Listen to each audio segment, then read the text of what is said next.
All right, how many of you like teaching math or loved math in school?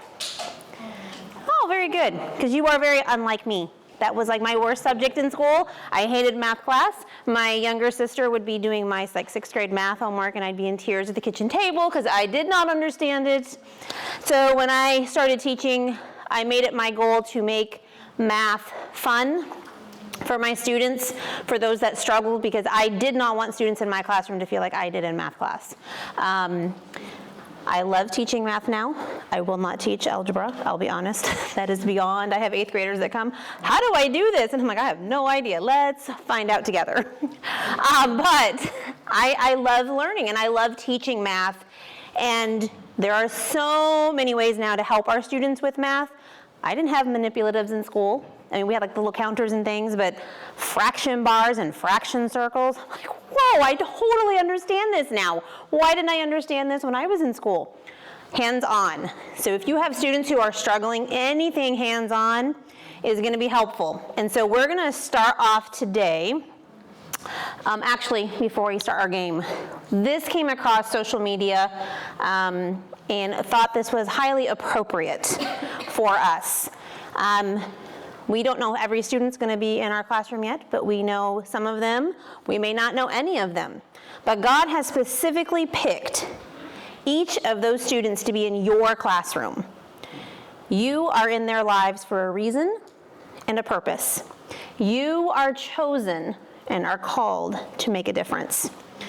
So good advice for today. As I know it's halfway through, this presentation is going to be overwhelming because science and social studies, you can combine grades. Language arts, you can combine grades. Math, you cannot. So we're going to work through it today to find out how not to make it as overwhelming. So we're going to play a game. Like I said, you can do this with several grades together, your whole class. You can buddy up your older grades if you have a one-room school with your younger students. And so we're going to play Beat the Teacher. This is reviewing place value.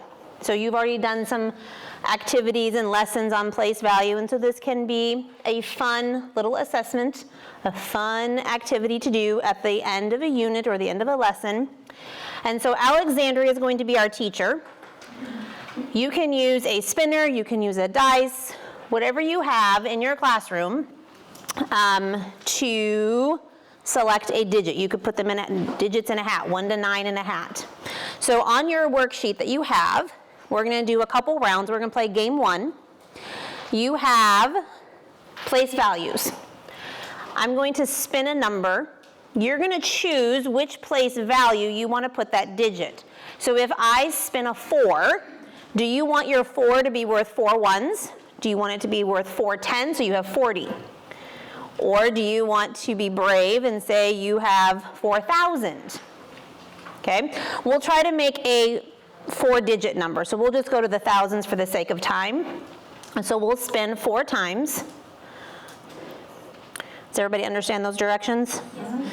All right, so you have to try to get a number larger than what Alexandria does.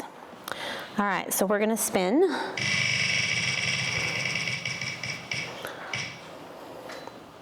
And there's a 5. So you are gonna put that 5 in the thousands place, in the hundreds place, in the tens, or the 1. How much do you want your 5 to be worth?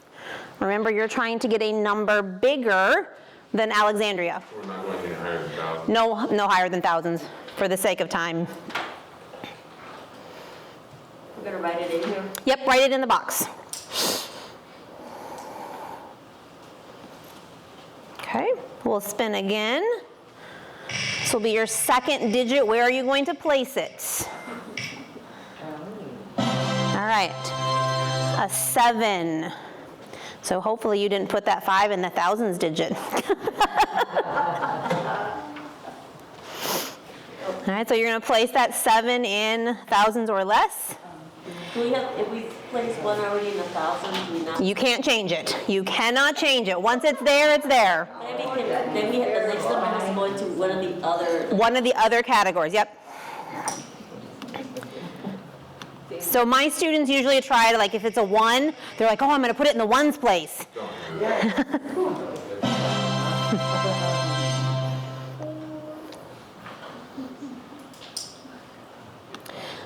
So as you're totaling up your points, even at the end, you can have them really total up. You can have them write this out in expanded form to show you on a marker board in the variety of ways. You can have them just add the points up. All right, so a 1. Is that 4? I don't know how many that's 4? Okay, so Alexandria, what number did you have? 7,154. All right, 7,154. Did anyone have a number higher? Oh, all right, so our teacher lost. Okay, who had the highest number? Manny, what was your number? 7514. Ooh, higher? 7541. Okay, is that the highest? She got the highest? All right, very good, Suzanne. All right. 514. Okay, so I would have, stickers are my prizes usually, and so, you could have a sticker if I had prizes. But you can keep going, so you can extend this lesson by saying, okay, Armando, where is your 1? What place value is your 1 in? Thousands.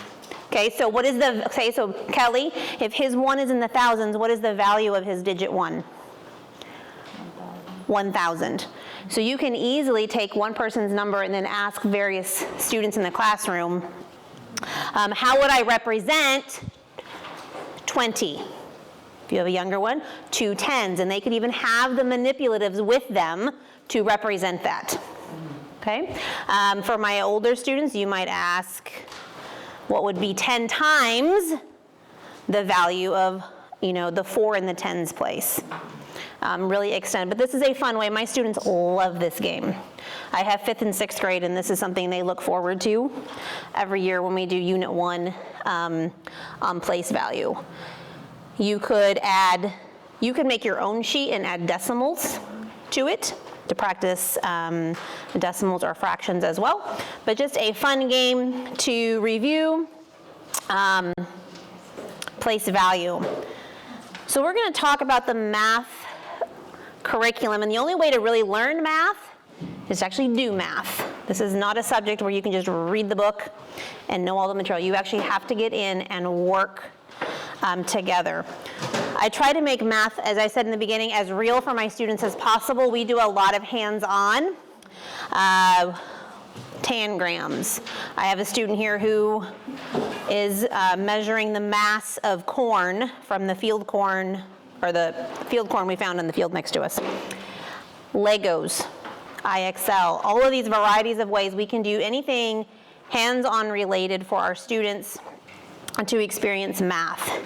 So we have our Big Ideas math books, and we are going to get into those in more detail here in a little bit. But there are some sites where you can find the math curriculum. So when we go to adventisteducation.org, you'll click on curriculum, go to the math, and we're going to find our Big Ideas math support there. Is everybody comfortable finding adventisteducation.org math curriculum? If you're good, we can skip through this part. Okay. The pacing guide. Now, yesterday we passed out those the charts that had like first quarter, second quarter, third quarter. Everybody still have those? All right. That's how we're going to use our pacing guide for knowing exactly what to teach. Not how long each lesson is going to take. That's going to be in our pacing guide. But for your yearly planning, that's already laid out for you in that document. So yearly planning should be fairly simple, right? You've got it already laid out. And because it's by grade, on that chart, it shows you what happens the first 4 weeks, first 4 to 5 weeks in the first quarter, and what lessons you should be doing. Who has that chart out? Okay, Chris, what are we teaching in 5th grade, the first 4 or 5 weeks of school? Place value concept, numerical expression, chapters 1 and 2. Okay, chapters 1 and 2. His yearly plan for 5th grade has already started for the first, and he got that right from that chart. So it's very, very simple. To go more towards what we're looking at, how long each lesson or chapter will take, all right, we can go to, Did you tell me where we are at on the? sure, I don't know what I just clicked on, but, all right, so the pacing guides. So when you're on the Adventist education site, do you see the you can do the pacing? This is where Multi-grade classrooms. No. So we're gonna find our pacing guides. So you're gonna go back to the Adventist education. And you're gonna go to curriculum. And you're gonna go to your multi-grade classroom.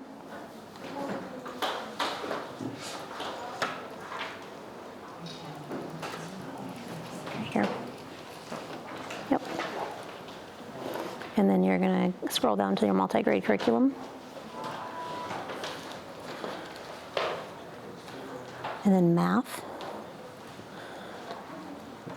Yep. Or you can click on the pacing guides at the top, right there. Okay. So if I click on the 1st through 4th grade pacing guide, all right, so we are on 22-23 school year, grades 1 to 4. Here's this document I passed out yesterday, right? So this right here will lay out what we're doing for math. Here's 1st grade, 2nd grade, 3rd grade, and 4th grade. So these are the chapters you're gonna work on the first 4 or 5 weeks of school. This is the second 4 to 5 weeks of school for 1st, 2nd, 3rd, and 4th grade. Are we good on that? Everyone has that? no, we're not. I'm having trouble getting into the site. Okay. It's telling me it's not, it's taking too long to respond. If you want the paper copy, they're on the back table. Jody, can you, or Carmen? Thank you.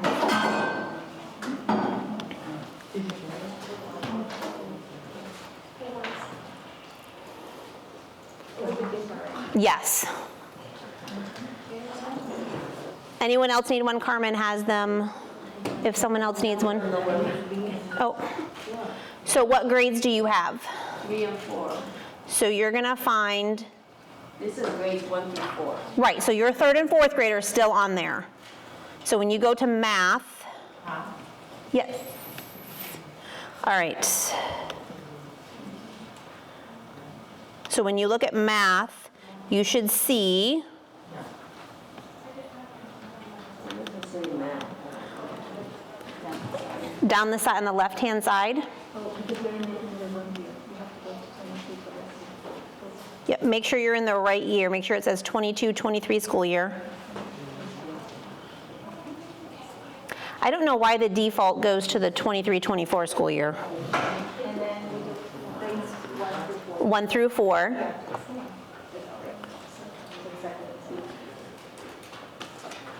And then when you scroll down, it's Bible, science, social studies, and then math. Is everybody there? Okay. Or you can use the paper copy you have as well. And so even if you don't have grades 1 through 4 classroom, you have just 3 and 4, your math plans are right here. The same through 5 through 8. Every 5 through 8, because math is individually by grade. So you can use these for basically 1 through 8.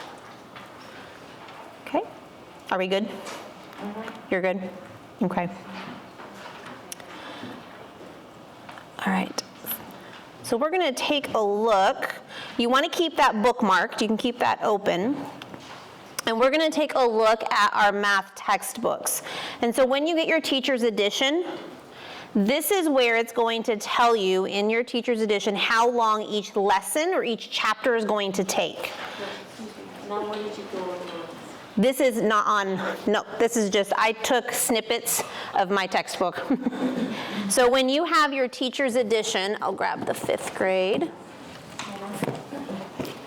All right, and if you have grades 1 or K through 5, you actually have 2 teachers' editions. You have a volume 1, and then you have a volume 2. So don't think that you have extra copies and throw one away. All right, they are labeled as volume 1, volume 2. So when you open it up to the beginning of a chapter, you have a chapter overview of all of the lessons that are in that chapter. So for chapter 12 here, patterns in a coordinate plane, there are 7 lessons for this chapter that I'm going to teach for chapter 12. Okay? Then if I turn the page or 2, there is a suggested pacing guide. It will tell you how many days you're going to spend on approximately, suggested, depending on your students. Sometimes you can skip through a lesson quicker if they've all caught on. Sometimes it may take twice as long to get through a lesson, depending on your students and how they're catching on. You'll also know what you need to do to differentiate and help them move along. But this one says it should take about 11 days to do this chapter. Okay? And if you look down at the bottom, it says year to date. This should be about 136, day 136 in the school year, approximately. Maybe not. Maybe earlier, maybe later. For me, I don't teach chronologically through the book. So this chapter may be taught in November. All right? I don't necessarily go through my book, chapter 1 through 12. And I'm going to explain a little bit more why here in a second. But you have suggested pacing guides in each teacher's edition. So when you find the beginning of the chapter, there's the chapter overview. It'll give you the learning target, so what your students should be able to do at the end of the lesson. So if we're looking here at this first grade one, at the end of lesson 1.1, they are going to be able to understand the relationship between place, value, positions. Okay, that's the learning goal. Then if I look over a couple pages, I'm going to find the suggested pacing guide. And it's about 1 day per lesson. Sometimes I take 2. When it comes to usually 5th grade, I can do about a lesson a day. 6th grade is usually 2 days I spend per lesson because it's a lot. And I know 7th and 8th grade, I believe, is the same way. So 2 days for the usually upper graders, and then 1 day per lesson, depending on the pacing guide. Everybody good with this section? All right. There's a couple other features in the textbook. The ones that have consumables are K through 5. You have some pretty cool vocabulary cards that you can cut out, or you can leave them in the book, but it's the key words for the lessons or the chapters that they're going to learn for that. There is ELL support suggestions if you have students who are your ELL students. There's some ideas and suggestions in how to help them and support them. And then there are standards listed, okay, throughout the chapter. So we're going to take a closer look at chapter 1 here. Every chapter begins with the learning target for the entire chapter and some cool little science activities or questions at the beginning of the chapters. And then I said our student textbooks. The students also have 2 volumes. Because if you look at this 5th grade book, this would be daunting if this was in their desk for a 5th grader. So my students keep both volumes in their desk, and then I'll tell them which volume to pull out. And they're usually good about even asking, which volume today, because they know I skip. Other teachers, my K1 teacher, he keeps these on a shelf in the classroom, and he tears them out for the kids. Just a suggestion. He has a volunteer pull out several lessons at a time and staple them together. That will save on some of that time of tearing out 10 kids' papers or them ripping their assignment. Has everybody ordered textbooks already or not ordered textbooks? Or someone ordered them for you? Someone ordered them for you? Okay. For the textbooks, your consumables, K through 5, you have to order every year. 6th through 8th grade, they are hardback books, so you only need to replace or replenish as needed based on your enrollment. There is an option for a student journal that has extra practice in it that's not in the textbook. You can purchase them, and our school purchased them for years until I discovered they were online. And I could print as needed, because I may not use every single journal page. I may only use the journals for certain lessons when I need extra support. All of that is available through the Big Ideas website, and we're going to go to that website here in a second. And then you need to make sure that you have your teacher textbooks as well. So there's a way to save some money if you don't want to order the whole student journal 6th through 8th grade. You can print those journal pages as needed from the website. Nope, okay. There's a lot of technology features with the Big Ideas website. Some of them I didn't know about until last summer. And so I was like, this is pretty cool. There is an online textbook for you as the teacher, which is great, because if you teach 6th grade and up, I really did not want to haul this home to grade papers every night or on the weekend to plan. It becomes heavy when you teach 6th, 7th, and 8th grade, and if you have all 8 grades, that's even more of a burden to carry home. So all of the books are online, and when I log in, I have assigned myself several of the textbooks that I need access to. And then I have all those online textbooks. The students can also have an online textbook. And then there are Explore and Grow activities or interactive versions of the paper textbook. Okay? And they can type in, they can manipulate things. There are interactive tools, math tools, there's graph paper, there's a ton of resources. You'll just have to explore when you get your access. This is just for the upper grades? Nope, this is K through 8. The lower grades, there are little music videos that you can play for the kids. There are games that they can do that focus on the math concept that you're teaching for the day.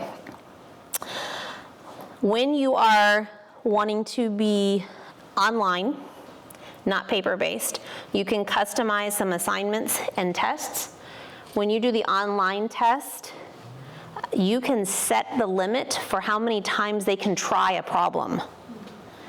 So if you want it to be 1 try and that's it, you set it to 1 try. If you want them to try it, and it will give them feedback on not every question, but a lot of the questions, it will give them feedback. You got it right, you got it wrong. If you want them to have that opportunity to try it again, you can set it for 2 or 3 times. And then you have to set that for each quiz or test or assignment that you do. And then, best part is if you use the online portion of it, it self-grades the majority of the assignment for you. However, problem 1, and I learned this having some students remote, problem 1 in the paper textbook does not match problem 1 on the online book. So my poor student who was online and in Zoom with me, she said, that is not what my problem 1 is. It's like, well, scroll through your problems until you find the same one. And so she found it, but don't think it's gonna be 1-to-1. Problem 2 is problem 2. They're there, but they may not be in numerical order. And then there are some instructional videos as well to help some students that you can send students to. When you log into the site, and I'm going to switch here to my Big Ideas site so you can see. So here's an example of, here's my online teacher's edition. Right here. So this is nice when you're planning or grading at home because it's... Come automatically, or do we have to? You have to have an account. Okay, and pay extra for? No. Oh, No. okay. The only difficult part with this is talk to your administrator about how to get access. Administrators, you want to make sure that you have access and that all of your teachers in your building have access. And that can mean contacting Big Ideas themselves and saying, I have a changeover in staff, I need to remove teachers and I need to add teachers. It's not automatic, it's not something you can do unless you have that master code for our school, and I don't have mine. I had to call Big Ideas this summer for my new teachers to get access. So up here at the top, I have access to first grade, second grade, fifth grade, sixth grade, seventh, and eighth grade. Okay? On the side here, I'm going to choose the grade level I want.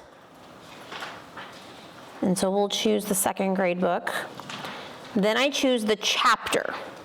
So this makes it pretty specific. And then I can even choose the lesson I want.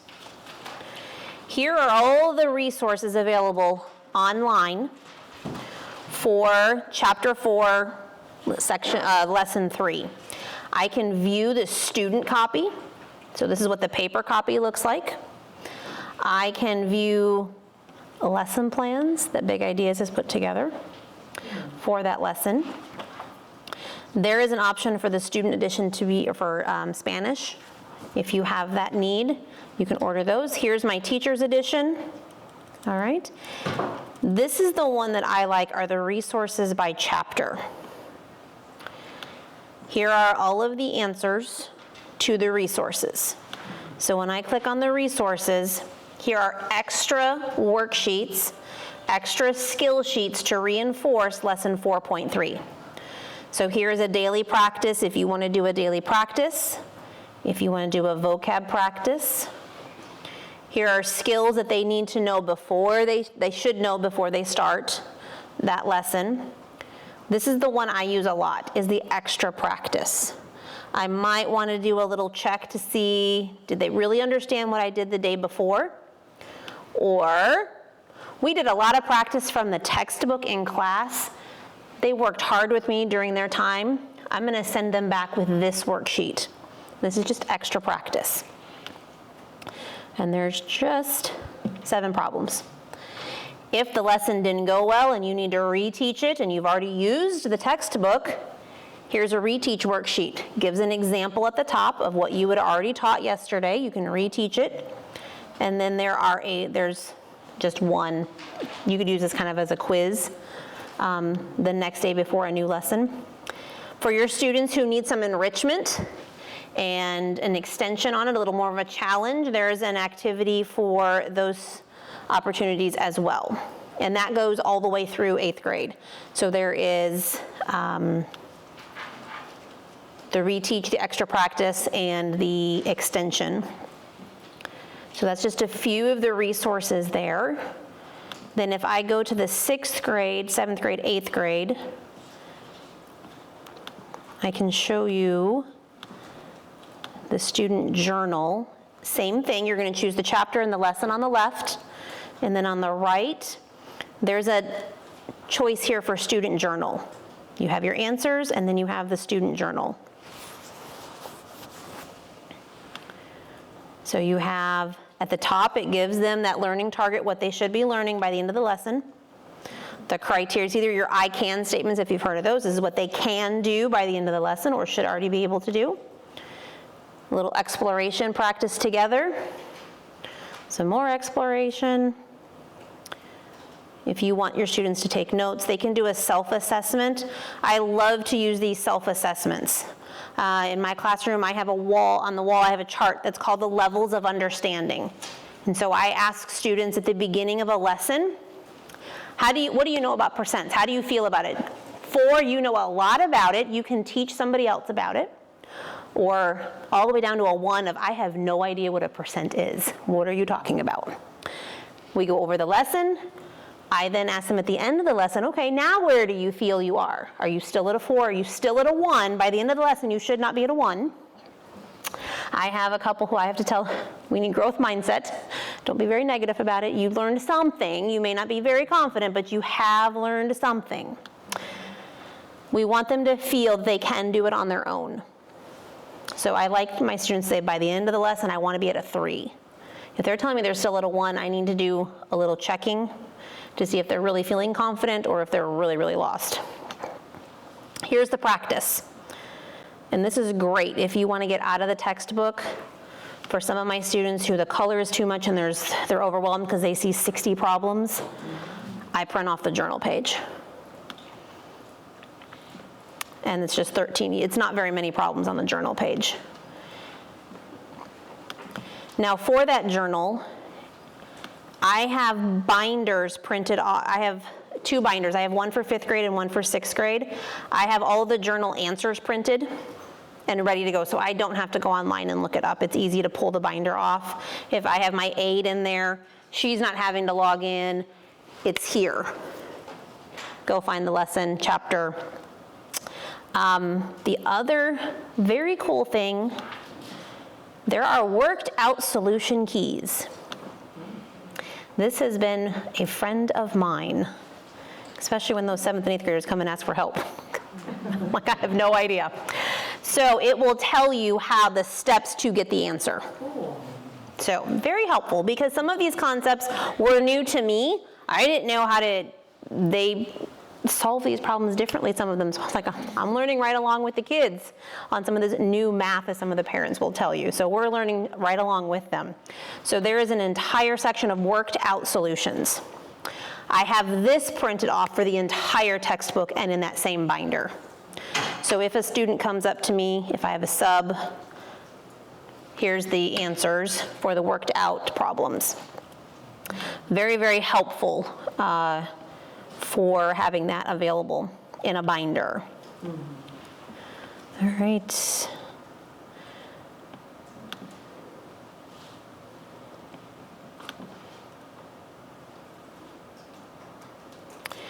If you're going to use the website with your students, you have to teach them how to use it. It's not very user-friendly for kids.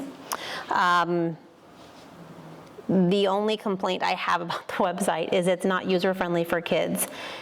You set up the username and the password, write it down, because I have yet to find an easy way to reset their password. It's not like you can link it with Google Classroom. A teacher friend of mine said she found out about Clever, which I don't know much about, but she said it's a way that you can store their username and password. I guess it's a QR code. I need to go training about it to find out more about it. How do you spell that, or what is that? Clever? Oh, Clever. I haven't used it. Has anyone else used it? Is it, Yes? Is it 2 V's or 1V. okay.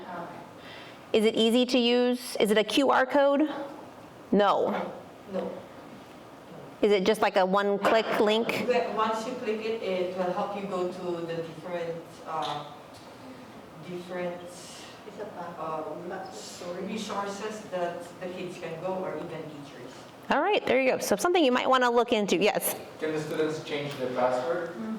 Yeah. Yes. I think you can turn it off so they can't, right? I think you should not let the students change the password, because how can the teacher monitor the students? Yeah, I think you can turn off that feature. Okay. I think, if I remember right. I didn't use the online book until this past year because of that problem.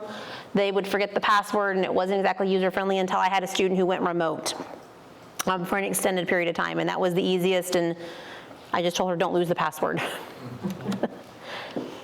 There are trainings available on big ideas, which were very, very helpful to me when we went to trainings and we had them.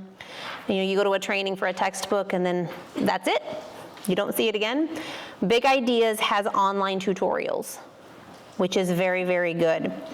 So this will be linked in the Padlet, in the presentation, on all of the steps to get to the professional development that they have for Big Ideas. All right. So now the thing is, how do you fit everything in? If you have more than one grade, more than 2 grades, how do you fit it in to your schedule? Okay. My suggestion is centers-based. Ben talked a little bit about that yesterday, where he said he was teaching some of the kids math, and then the other kids were doing some of that vocab, spelling, independent handwriting work. That's one way to do it. I do math rotations. So I have a teaching table at the front, and I call one group forward. In my classroom, I have math hour. So everybody in the classroom is math-minded during that hour. So that's where I'm a little different. I think Emily does the language arts independent work balanced with math. So it's up to each teacher's preference. In my classroom, I have hour of math. Everybody's doing some type of math activity. They come to me, they're working on an assignment, they're working on a STEM activity, something math related during that time. So we have this linked in Padlet as well. This was a resource I found on Teacher Pay Teachers. This is my favorite for math rotations. So I have 4 stations. I have teacher time, they come to me. Right after teacher time, because it's fresh in their mind, they go back to at their seat and they work on their assignment. Then there is a technology time. Tech time, they're doing an IXL assignment, MobiMax, something technology related. And then I have STEM. All right, hands-on, because it spells math. So we have meet the teacher, at your seat, technology, and then hands-on. Our hands-on is STEM. I have STEM buckets, I have STEM activities, and I rotate through. So I have Legos out, I have Connects, I have Snap Circuits, something that's hands-on related to math that they can work on during their rotation.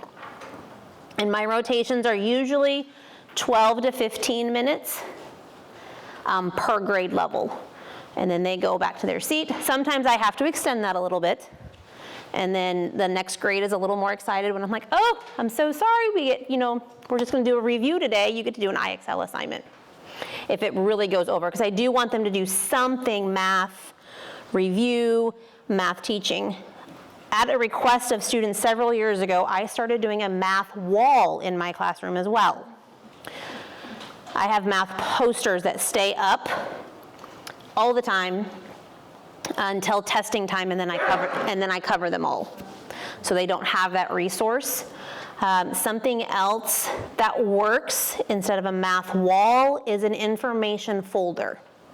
So all of my students have an information folder, and they call them their cheat sheets, they call them their mini posters. All of that goes in there. So if I'm teaching 5th grade, 6th grade, I love you, but you cannot come right now unless it's an emergency. This is my time with 5th grade. Go get your folder, your information folder, ask a friend. They can take that information folder home, and whatever skill they need help with area, there's a poster about area, there's a poster about conversion. All of that's available to them. I want them to have as many resources as possible to help them feel confident to do their assignment. Do they build that as the year goes? They do. There are a few things I put in there at the beginning of the year, and then we add to it. And that information folder is not just for math. I have posters we make for reading and posters for language arts. They just know everything I give them goes in and they're like information folder. So and I have students who have kept things. I'm like, where did you get that poster? Oh, I found it from 3 years ago. I'm like, all right, my sister had it and they've brought it back. So if it works, great, keep it and use it. You had a question, Melissa? I have the same question. Okay. Like where? So sometimes I'll put things in at the beginning of the year that I know might be helpful right away. One that I found, I had a couple students one year that struggled with multiplication, and they were in 5th grade. And they just, to sit down for them and multiply 6 times 4 was a process. And I was like, I need you to learn these, I need you to learn these. I found a cheat sheet for them. It's the number 2, and inside the number 2 in chronological order, it's 2, 4, 6, 8, all the way around the number 2. The number 7 counts by 7s in the shape of the 7. Best $1 or $2 I spent on Teacher Pay Teachers for that. So Go ahead, that's okay. Is it like a notebook that you use, or is It's a 2-pocket folder. You could do a binder. and then you just kind of hole punch it? I don't even hole punch it, I just tell them to stick it in there. So I have a 2-pocket folder. That's what the information. That's the information folder. You could do a binder. I've had teachers do binders before. If you don't want to take the time to hole punch it. Because sometimes my students make their posters, and if they go all the way to the edge, and if they've written all the way to the edge, I don't want to poke a hole in it. But you could do those plastic sleeves. However you want to do, make it personal for your kids, whatever works. All right, when we're doing our yearly plans, we talked about the pacing guide that's in the book, right? Everybody knows where that's at? Okay, that's in the book. At the beginning of the book, we talked about per chapter. At the beginning of the book, after the table of contents, there is, somewhere in here, I'll let you find it. There's pacing guides for the whole year, okay? But to save time, you're going to use the double column green, blue, yellow, purple sheet to do them quickly. You'll know what chapters you're supposed to teach when. So I talked about how I skip around in the book.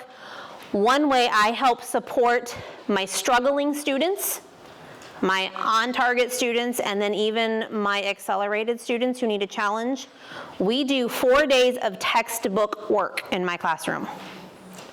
And then 1 day a week, we have math club.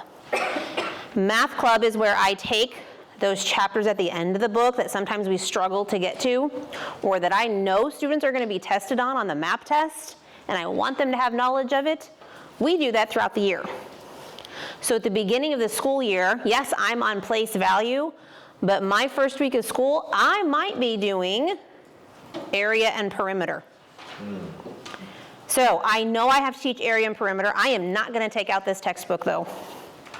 I am going to do hands-on activities with everybody, 5th and 6th grade. When I had 3rd, 4th, and 5th, everybody did area and perimeter. Now, do my 3rd graders know how to fluently multiply? Nope. So I pull out my box of calculators and I say, only during this time, 3rd grade, you get the calculators. You know, the rest of the kids are, what? No, you know your multiplications. You guys can multiply. 3rd grade, you get to use the calculators today. They're learning how to find area. They're learning that formula, length times width. Let them use the calculator to figure it out. Maybe use a bigger buddy to help them. Add, everybody can add, but I just accomplished chapter 10, wherever I teach area and perimeter, in September. So then you can either leave the pages in the book for later review, or my students love to rip them out and throw them away because they did it. I can check off that in 2 math club sessions we've mastered area and perimeter for most of my students. Easy way to get some of that reinforcement in. Now, what does that help? That helps my kids who need to practice their addition, helps my kids who need to practice their multiplication, helps me get graphing in a fun way. My kids love to make, we did, the boy here, we were doing mean, median, and mode. He was in 3rd grade when we did this. That's a concept for the 5th graders. But I pulled 3rd and 4th grade and hey, you guys want to be extra smart? You can learn this too. It's just adding, it's putting numbers in order. They loved it. 1 day a week. I spend that whole hour doing math club, something they look forward to. All students can learn and succeed, but not on the same day and in the same way. We have got to differentiate. I have kids who thrive on standing in a line. I'm going to give everybody a number. We're going to do mean, median, and mode. They're moving. I want you to go line up and don't talk. Go line up with your number. Okay, now we're going to go left, right, sit down. Who's in the middle? Who is my median? Who's in the middle? Who's the middle of the road and the highway? We have the median grass in the middle. Who's in that middle? Try to make any kind of relation I can to those vocab words. They're physically moving. They're not sitting down. You can use cutout numbers. The picture had the boy cutting out a list of numbers and gluing them in order. Anything you can do to help reach all of those kids in a variety of ways. If a child can't learn the way we teach, maybe we should teach the way they learn. Super important, super, super important. All right, online resources. IXL is my favorite. It is worth the investment from the NAD Adventist Education online store. If you're an administrator, you need to order this for your students. There are 4 subject areas. There is math, and Big Ideas is correlated to it. So if you want them to go on IXL for extra homework practice, you can go and search for Big Ideas Chapter 4, Lesson 1. All the skills for that lesson are on there. It goes from pre-K through calculus on math.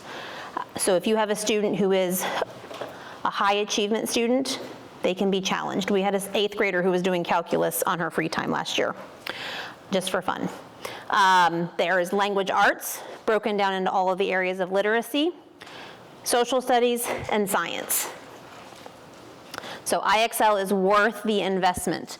Teachers whose administrators are not here, talk to your administrator, ask if that's possible to get IXL. Lisa, what's that investment? You know? I'll have somebody look it up. I can look it up, it's on the, It's on the Adventist Education website. separate. It's not very much. Not, no, Is it like $20 a student if you get all 4? Somewhere maybe around that? $20. Thank you. Yeah, I just did the math. You did all 4? I do all 4. I do all 4. You can Dr. Horton? With MobiMax, you can get all 4 with MobiMax, but IXL is correlated to Big Ideas. Yes.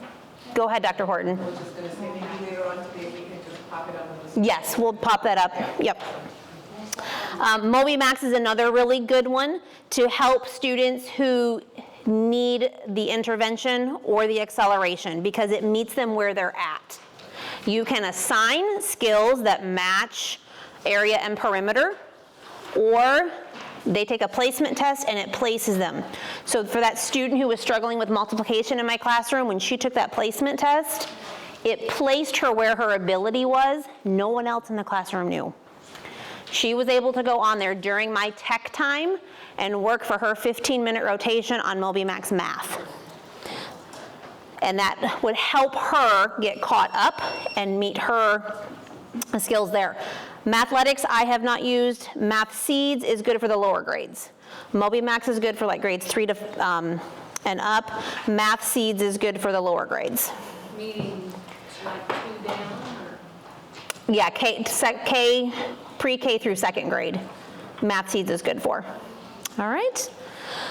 And I think that's it. We've got, I don't have a schedule, a break? Brain break. A brain break, all right.